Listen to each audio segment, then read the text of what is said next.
కవితా బాలాజీ అండి, advocate Kavita Balaji here. మీకు ఏమైనా చిన్న చిన్న ప్రాబ్లమ్స్ వచ్చినప్పుడు ఎట్లా వాటిని మీరు కోర్టులోకి తీసుకెళ్ళి ఎట్లా అడ్రస్ చేయించుకోవచ్చు అని చెప్పి నేను ఈ వీడియో తీస్తున్నాను అనమాట. సేమ్ మీకు ఒక ప్లాట్ ఉంది ఒక దగ్గర, అయితే ఆ ప్లాట్లో ఎవరో వచ్చేసి దబుక్కున ఒక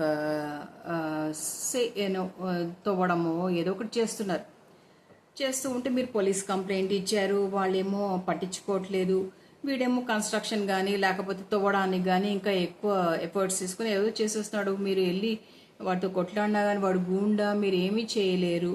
అలాంటప్పుడు మీరేం చేయాలి అనేసి అంటే ఈ పోలీస్ వాళ్ళని మూవ్ చేయడానికి ఫర్దర్ మీరు కమిషనర్ గారి దగ్గరికి వెళ్ళి ఒక అప్లికేషన్ పెట్టుకోవాలి. మేము పలానా పోలీస్ స్టేషన్లో, అంటే ఆ ఏరియాకి ఒక కమిషనర్ గారు ఉంటారు.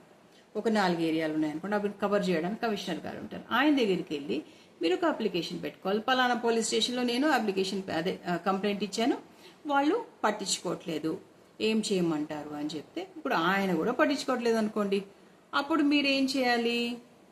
మీరు వెళ్ళి మన హైకోర్టుకి వెళ్ళి డబ్ల్యూపీ అంటే రిట్ పిటిషన్ అని చెప్పి ఒక పిటిషన్ ఫైల్ చేసుకోవాలి.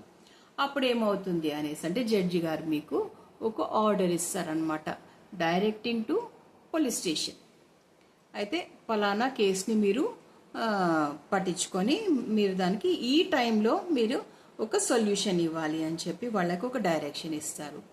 ఇలా మీరు బెనిఫిట్ పొందుతారని చెప్పి నేను అప్పుడప్పుడు ఎటువంటి పిటిషన్స్ ఏ కోర్టులో వేయాలి అని చెప్పి మీకు వీడియోలు తీసి ఇలా నేను ఫార్వర్డ్ చేస్తూ ఉంటానండి. Like, share and subscribe my channel advocate Kavita Balaji here. Thanks for watching.